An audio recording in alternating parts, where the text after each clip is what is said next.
My Bloody Valentine is an Irish-English rock band formed in Dublin in '83. They are well known for being one of the pioneering bands of the shoegaze and dream pop genres, known for their heavy use of distortion, reverb, and tremolo manipulation. With the release of their third EP, You Made Me Realize, in '88, vocalist and guitarist Kevin Shields used these sound manipulations on his guitar to create an atmospheric and fleeting soundscape. Coupled with Shields and bandmate Bilinda Butcher's soothing vocals, their sound became the musical equivalent of a daydream. But it wasn't always like that.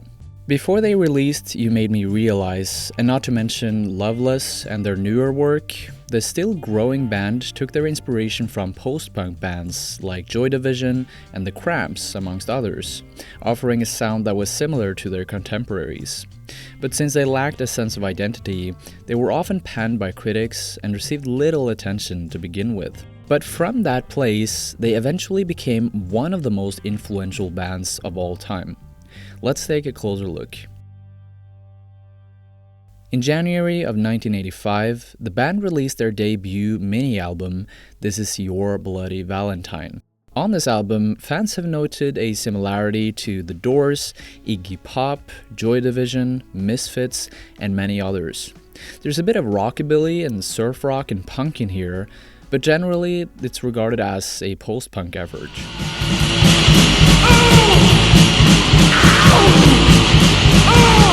David Conway was the vocalist of the band during this time, and although he possessed a somewhat versatile singing style, music critics didn't seem to appreciate it. In many ways, neither the vocals or the instrumentals offered anything unique to the table.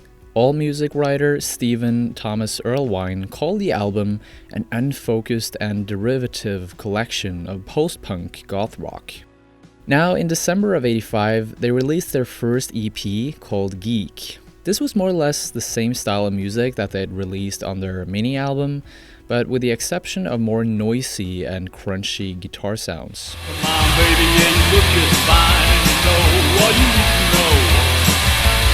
The powerful guitar distortion and noise is featured on all the songs on this EP, giving the album a distinct lo-fi and noise sound that is somewhat similar to The Velvet Underground or Sonic Youth.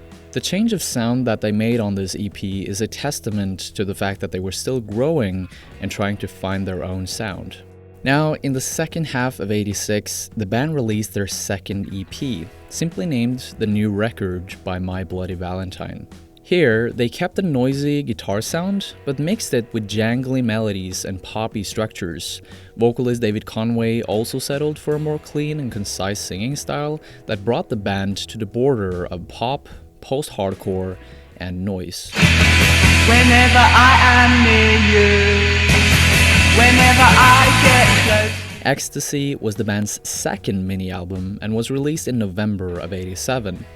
Before making this record, they recruited vocalist and guitarist Bilinda Butcher mainly to cover the vocal duties after David Conway left the band. Kevin Shields also started doing vocal duties for the band at this point, and together they provided soothing, clean, and whispery vocals. With this album, they started creating jangle pop music and moved slightly away from the noise tendencies. In some ways, they openly showcased their fascination with bands like The Jesus and Mary Chain, Love, and The Byrds.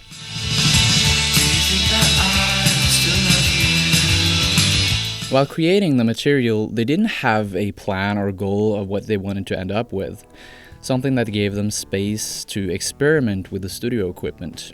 Their sound was again transformed into something new, but since they had troubles during the recording and mastering process, they weren't entirely happy with the outcome.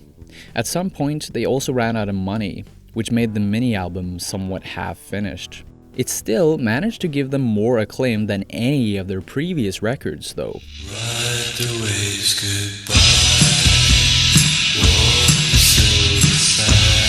During the end of '88, the band released their third EP, You Made Me Realize. This was the first EP they released that was very well received critically, and is the first record to feature their famous shoegaze and glide guitar sound.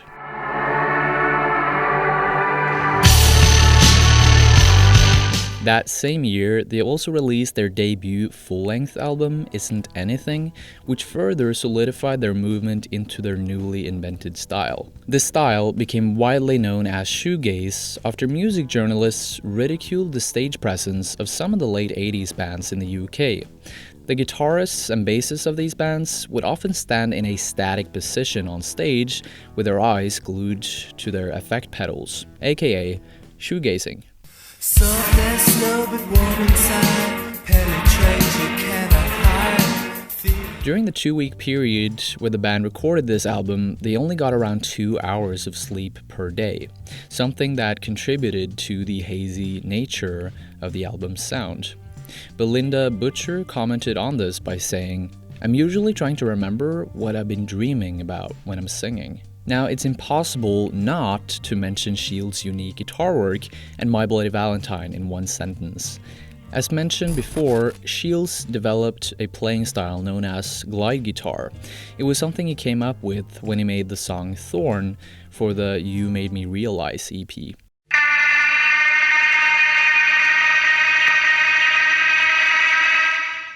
The glide guitar style was based on digital reverb, tremolo manipulation, and distortion.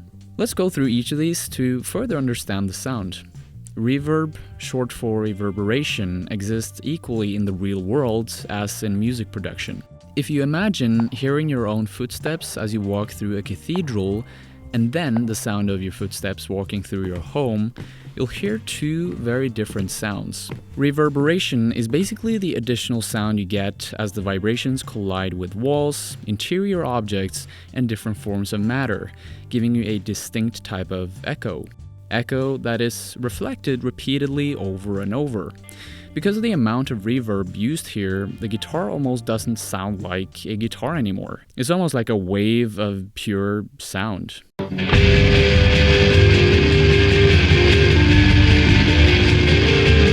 Now, the second facet that Shields used to achieve his glide guitar sound is through tremolo manipulation. He uses the vibrato or whammy bar on the guitar to bend the strings and create a seamless and temporary pitch change. The tremolo bar was invented as early back as in the 1920s and has been utilized differently by guitarists throughout the years. Kevin Shields definitely has one of the most outstanding ways of using it. In some cases, he puts equal emphasis on the tremolo manipulation or the use of the whammy bar as the chords themselves. Instead of just going, I got it creates all these juxtapositions of tone. The third facet of the glide guitar sound is the distortion. By increasing the amplitude of the guitar through a range of pedals, the sound became gritty and fuzzy. Because of Shields' unique combo of reverb, tremolo, and distortion, their sound became instantly recognizable, as it was equally harmonious as it was dissonant. In 1990, the band released the Glider EP, and the next year, the Tremolo EP and Loveless. All of them are today known for delivering My Bloody Valentine's more mature and recognizable sound. Loveless particularly became the peak of their career. Although it didn't take the band all the way to the mainstream realm of rock music, it still became a pillar in the evolution of music.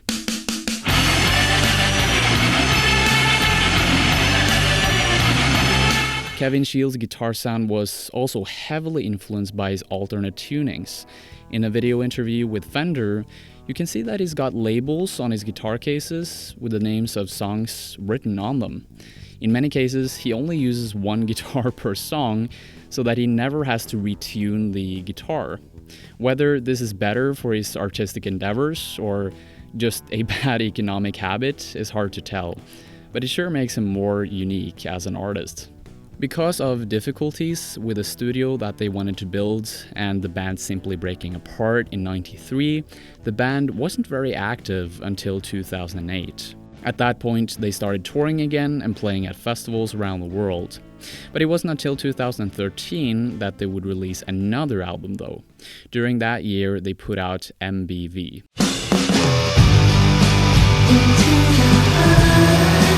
Shields mentioned in an interview that this album would sound less like Loveless and more like their debut album, Isn't Anything. In a sense, it was more of a traditional record, although Shields had no intention of writing songs with a beginning, middle, and end at all. In his own words, he wanted to create this album from an impressionistic point of view. Much of the album is a compilation of recordings that Shield made over the years, some parts taken from 93 and 94, almost half of the album was recorded in 96 and 97, and then they added a few additional parts and finishing touches later on. Many reviewers noticed how the first half of this album was very similar to Loveless, but then took turns into new soundscapes towards the end. Now, going back to their sound, another part of My Bloody Valentine's sound that's really crucial is their live sound. One thing that I personally found particularly interesting was how they often would end their later shows in the 90s with the title track, You Made Me Realize. And before or after that song, they would play this interlude called The Holocaust.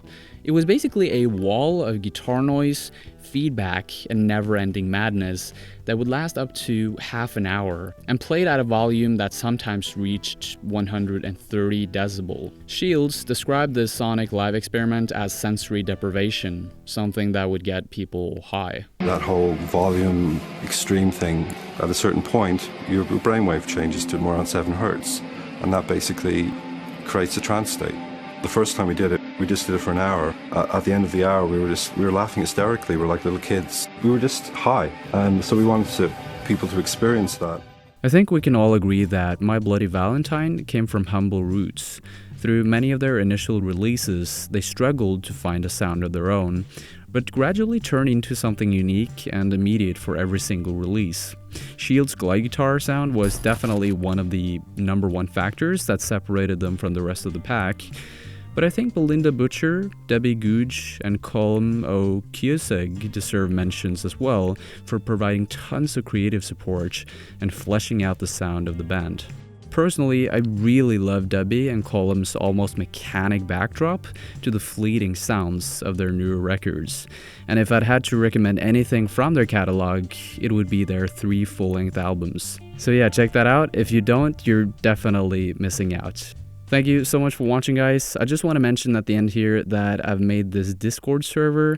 It's basically a place where we can chat more intimately about music. So if you want to talk about music, just chat, hang out, and just pour out your feelings about music, then that's the place to go. All right? Cheers. Bye.